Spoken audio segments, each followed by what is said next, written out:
Queridos hermanos, volvemos a encontrarnos en esta ventana para el jubileo. Estamos cada día más cerca de la celebración y queremos seguir reflexionando qué nos dice este jubileo, qué quiere Dios con esta celebración. ¿Qué es un jubileo? De ahí partimos, ¿no es cierto? Es una ir a las raíces, decía el Padre. Tenemos que afirmar aquello que es lo más profundo que dio origen a Schoenstatt y renovarnos, abordando tareas que quizás todavía no hemos abordado y, por otro lado, digamos, corrigiendo cosas que a lo largo de los años siempre hay que estar viendo que las formas que existen correspondan al espíritu, que realmente estemos siendo consecuentes. En ese espíritu estamos reflexionando ahora sobre los fines de Schoenstatt y en concreto el primer fin de Schoenstatt. Ya vimos dos cosas. Lo que quiere Schoenstatt es la creación de un nuevo tipo de hombre cristiano, una nueva forma de vivir el cristianismo, la creación de un hombre libre, plenamente libre, con esa libertad de los hijos de Dios.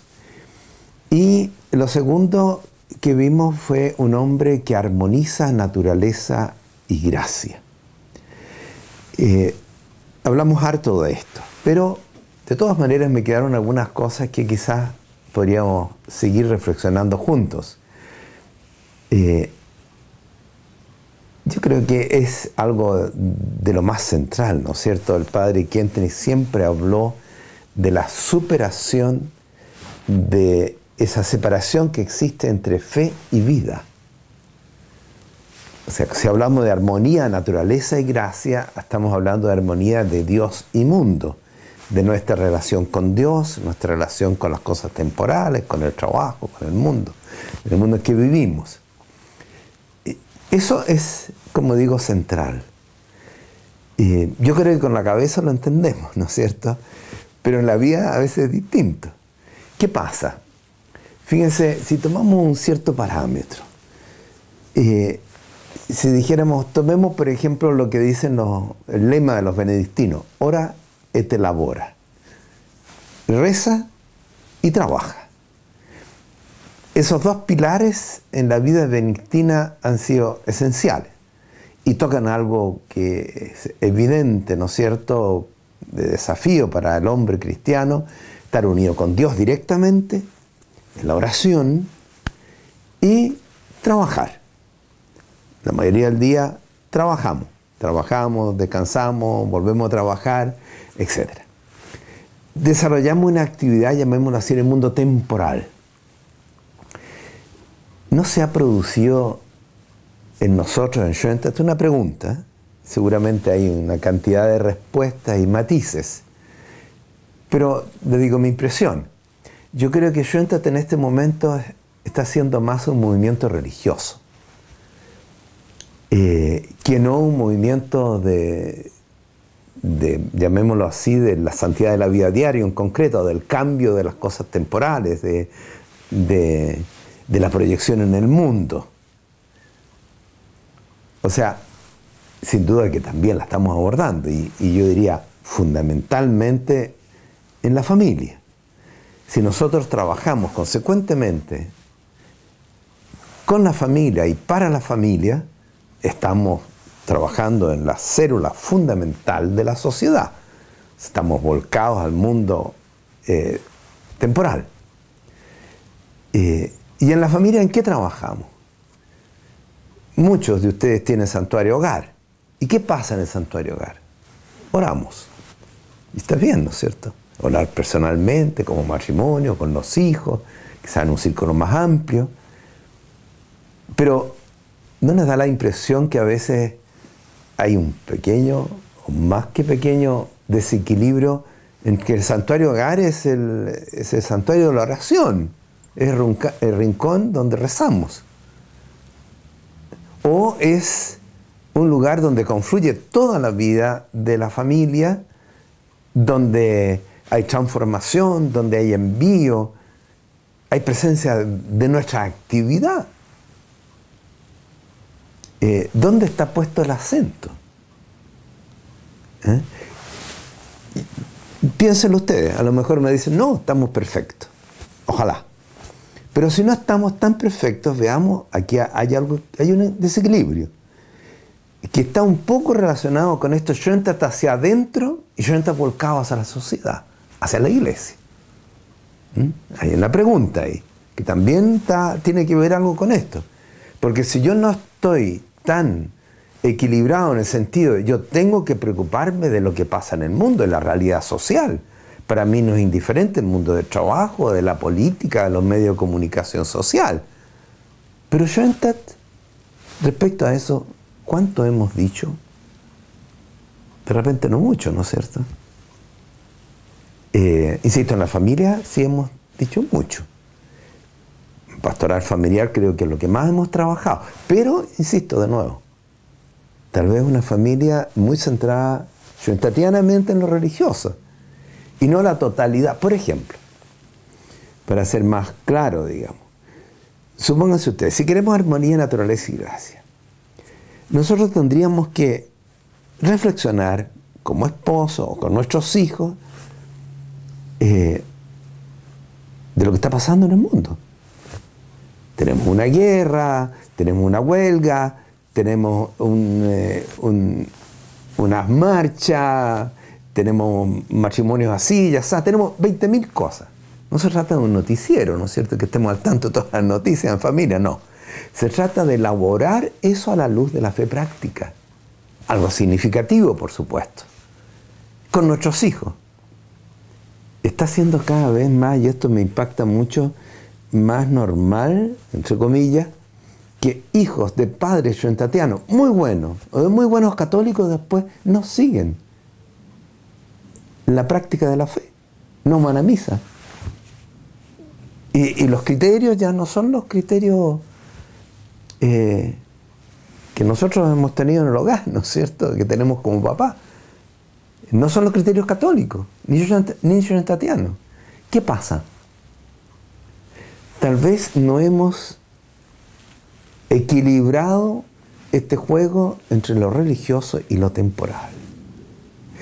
Y en concreto, ¿no es cierto?, nuestra vida, digo, incluso en la casa, donde está el centro del orden social, la base, por así decir, incluso lo añadíamos más para lo religioso cuando hablamos de Schoenstatt.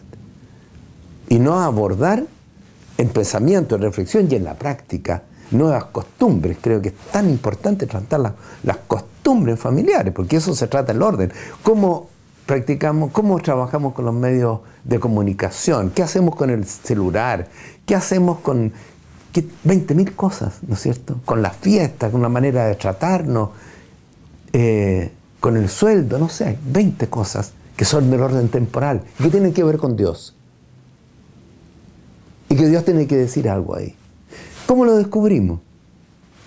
Hablábamos antes de la fe práctica, pero medios de fe práctica para lograrlo, la meditación de la vida.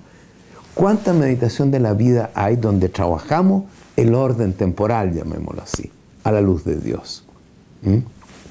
Y eso en la casa.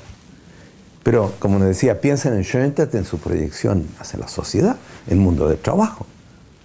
No puede ser que la oficina, la empresa o el negocio sea otra cosa.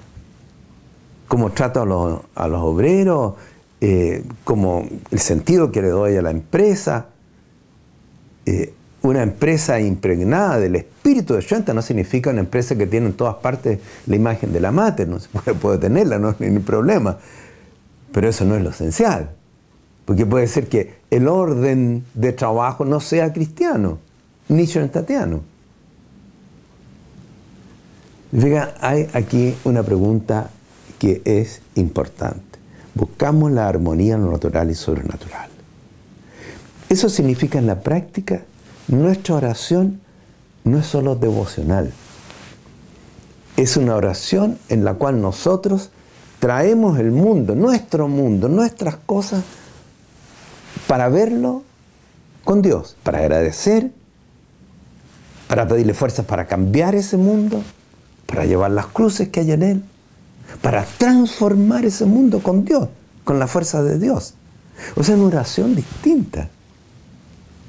No es la misma que tiene el monje con el hora de labora, ¿no es cierto? Ellos no están metidos en el ajetreo del mundo, no es su misión. Nosotros sí.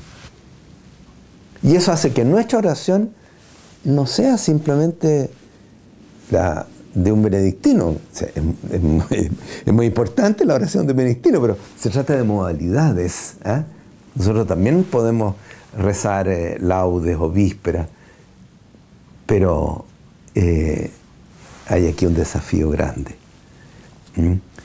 Tenemos que tratar de superar la escisión, el divorcio, dice el concilio, entre cultura y evangelio, entre fe y vida, entre lo religioso y, entre comillas, lo profano. Porque para nosotros no hay nada profano. Dios está en todo, en todas las cosas.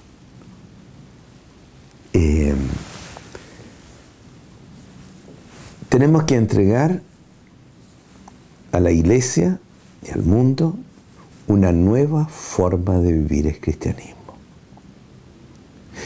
que haya superado en gran parte, que trate de superar lo más posible.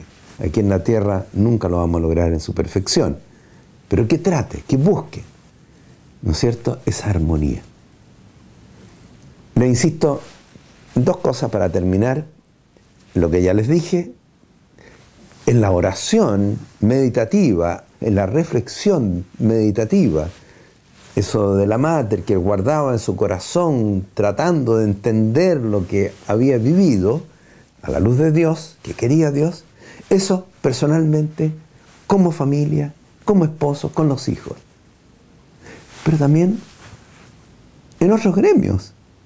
Fíjense que nosotros estamos llenos de gremios en Schoenstatt. Consejo Internacional de la Familia, Consejo Nacional de la Familia, Consejo Diocesano de la Familia, Consejo de Rama, equipos por todos lados. Meditamos en esos equipos, reflexionamos en esos equipos a la luz de Dios lo que tenemos que hacer, o simplemente vemos cómo está bien, está mal, cómo organizamos esto, cómo hacemos esta jornada, etcétera, etcétera. ¿Reflexionamos realmente viendo que Dios nos está diciendo como Rama, como grupo, como familia de Schoenstatt ante esta cultura, ante estas corrientes que están pasando ahora? No podemos estar ajenos a eso. El Papa Francisco decía no balconeamos, ¿no es cierto? No podemos balconear. Iría totalmente contra el espíritu kentenigiano, schoenstattiano. Bueno, un par de ideas, piénsenlo ustedes y veamos. Tratemos de penetrar este mundo y acercarnos cada vez más a lo que el Padre Kentenich esperaba de nosotros.